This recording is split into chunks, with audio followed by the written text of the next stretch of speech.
guys have been family, Continental family, for so long. How's this ministry made a difference in your life? Well, Continentals used to come to my church when I was growing up as a kid, and when I was 16, they came through and went up and auditioned and got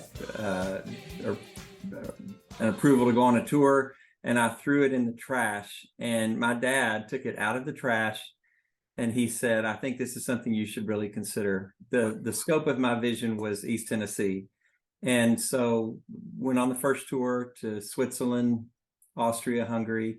And that tour in Hungary, it was in 1985 before the wall fell, and it changed my life. It changed everything to be with a group of young people from all over the country, all different denominations, all focused on Jesus. And what we saw in Hungary was, it just was incredible. We had literally thousands of people every night that were so hungry for the gospel and for truth. And we saw God do some real supernatural things. And the next year on a tour with the Jesus Project to Philippines, and we literally saw God move and do some very specific things.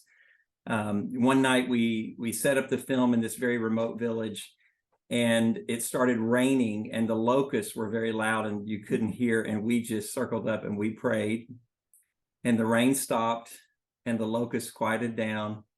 And as soon as the film was over, it started raining and the locusts came back. So, these are just the kinds of things that, I did 6 tours, directed 3 in a year with Jeremiah people, and Continentals, it changed everything about who I am, gave me a real hunger and a heart for all things international. Have traveled around the world many times, 40 countries, but for business, for ministry, for all kinds of reasons. And Continentals, it's a family. To this day, there's a connection that we have that is so incredibly special. So I'm so grateful for the Continental experience. Wow. I mean, as you know, my dad, I'm from Switzerland, and he brought the Continentals into Switzerland, I think the year before I was born. And I just remember I grew up in a huge family. We were 10 kids, and I was the first of them. And the summer highlight every year was the Continentals coming. And my dad would travel with them the whole week, and we begged to go to every possible concert we could. I remember throughout middle school, we'd bring our friends from school that were non-believers, because, there's not a lot of people who love Jesus in Switzerland, unfortunately. But we would collect autographs from the singers and the band players. We thought that was so cool. You probably have mine. Probably. I was there in '79, my first tour to Europe with Fred Human. We were there, and I so remember your dad the day that we met him. He came to the bus and just started it off great in Switzerland. It was awesome. So I honestly, I wanted to become a nurse, which I did, but before I wanted to do that, I wanted to be a Continental singer. And at the time, there were no young Continentals. You had to be 16. Right. And as far as I understand, I'm the second Swiss person to be on tour in the United States, but the first one who didn't do a European tour first. So I went directly from Zurich by myself, and I flew to LA. And she did not speak English when she came over to go on that tour. Wow. I thought I spoke a little, but I remember rehearsal camp during the big concert in Santa Barbara. I went to the phone booth and called my mom, collecting tears, and said, "I need to come home. I do not understand what's going on. I'm missing stuff. I can't do this." Wow. And she did me the biggest favor of my life. She said, "Nope, you got to stick it out, babe." So I did. And what year was that? 1989. I traveled with Kent Vincent. He was an awesome director, and it totally changed who I was. In Switzerland, I was always the only believer around. I always stood up for my faith. That was very important to me, but the Lord changed my heart just in being brave and speak out more, and just love him with all my heart and life. And I was always afraid that he would send me to some weird country doing something weird for him, and I didn't really want to do that. But that summer, over time, he just really opened my heart to be whatever he wanted me to be and whatever he wanted me to do. And wow. Life has never been the same. Now, for the two of us, we missed each other. Like the first time he came to Switzerland is the only summer my dad took us to the Bronn to the Christian music seminar. Oh. So, and then I know that when I went to rehearsal camp in '89, he organized all the pickups from the airport. So he knows who picked me up, but we never met that we know of. We didn't meet until 1992 when he came back as a director into Switzerland, and I started helping my dad doing what he did after I came back, because he said, well, you speak English well enough and I have like so many tours come every summer, can you take one? I said, if I get the Americans, I'll do it. So in 92 she had a boyfriend, and then I lived in Switzerland in the spring of 93 and spent some more time with her family. She still had a boyfriend, but I intentionally asked Cam to take the Switzerland tour in summer of 93 again. And when I got there, they had 2 weeks prior, they had broken up. And over the course of that week, God really connected our hearts. One night we walked behind their house in a field until like 3 a.m. and talked and dreamed, and God connected our hearts. And 2 years later, we were married. So when we got married, we actually were able to start dating because we were in the same country. Sorry, I'm hearing the sound of music in my head right now. Just out on the hillside. That's so great. Yeah.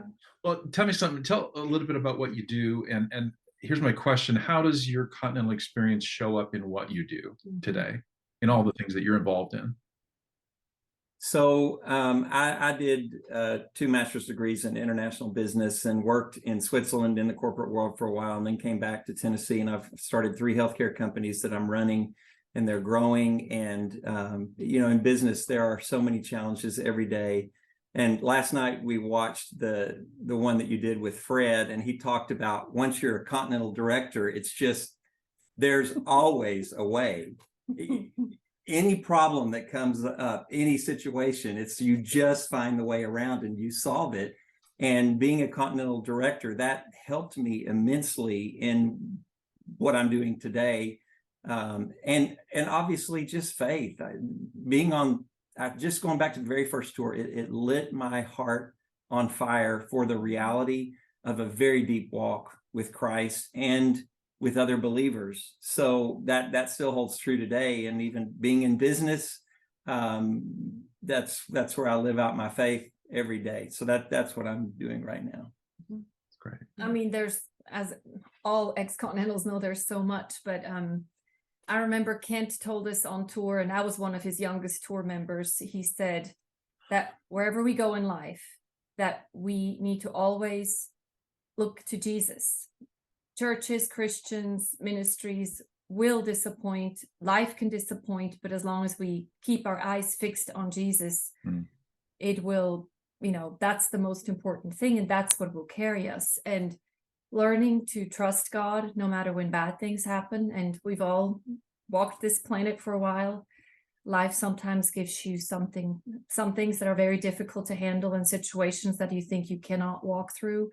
But having been on tour and having just walked with other believers and served in such an extreme capacity, back in the day, we did 1 concert a day at a minimum. On Sundays, it was 2 to 4. Yeah. And sometimes on weekends, we did parks and prisons on top of our daily concert. And it just forms who you are, because you can't do that out of your own strength. He becomes your everything. And your love for him becomes so deep, because that's what you get to focus on one of those tours. And it changed my ability to talk in front of people, the way I can witness to people, the way I've raised my children. It's changed everything about who I am, but not because it's Continentals, but because the Lord used Continentals to show himself to me, to change my life. And I'm eternally grateful. Wouldn't be the same. Now, I'm glad I met him too, of course. Yeah. So there are 20 tours going around the world, and not an English-speaking tour. I know we've spoken about this. Yeah. We would so love, for our kids to be able to have that experience. But it's wonderful to see what is still happening all over the world. And we so appreciate you for continuing to lead the effort and be that point to see it continue. It's really wonderful and exciting to see. Well, thank you. Well, it's a privilege. It really is. And the groups are just doing amazing things. I was looking at posts today from Chile and Romania and Hungary's been out there, and it's just incredible to think what God is continuing to do. We were at the National Prayer Breakfast in DC 2 weeks ago, 3 weeks ago. We've gone a few times, and I was in the congressional suite, and there was a guy in there from, I believe it was Poland. And when he heard I was from the Continentals, he said, "Oh, we pirated your music like every year. We did our own interpretation, and we had choirs and we had groups, but I don't think it was official through Continentals. They just did it." Hey, that's great. That's all right. That's part of the part of the plan, really. That's part of the. I think Switzerland is considered one of the wealthiest countries in the world. Mm-hmm. Although spiritually poor, unfortunately, it's very much you're born into the faith based on Protestant or Catholic families. But one thing that really impacted me as a kid, we went to a big church, but we were the biggest church in Zurich, in Switzerland. And when the Continentals came with the ministry, with the love and the excitement that they carried about Jesus, I remember concerts with 500 to 1,000 people every night. Wow. And I was a little surprised when I came to the States, and sometimes we had concerts for 15 to 20 people. Right. But I just think back and the impact, those young people who were just so in love with Jesus and loved music that they had in my country, where we did not feel very comfortable speaking freely about our God often. Right. As you look back over the kind of the landscape of your Continental experience, are there any words or sort of concepts or principles that come to your mind instantly? Like when I say reflect on your years, what's one of the takeaway points for you that you think of? There are so many. It's really hard to pin it down because it changed everything about my life in every way. It expanded my scope so far beyond who I was. It built in me a deep trust, and it deepened my faith, my relationship with the Lord, and connected me with so many incredible friends and believers all over. Perseverance, trust, working together as a team. I think as a leader, it probably all the education that I had could not compare to what I gleaned in developing as a leader with Continentals. Wow. I feel the same. Yeah, me too. Evi, how about you? Anything? It's probably what I already said, but mainly just to keep my eyes on Jesus through everything. And that's what I did throughout my life. And I think through that experience, he has become so real to me. It solidified it in my heart in a way that it's really hard to describe. But now I just turned 50 last year. When I look back, it shows me how it has carried me. It has truly, we throw these words around, Jesus is my anchor and all that stuff, but he truly is the one that holds me. He's truly the one that is my foundation I can stand on no matter what life throws at me. Have you ever wished you could gift your life-changing Continental experience to someone else? Well, you can. Your monthly giving can make a huge impact for our teams all over the world.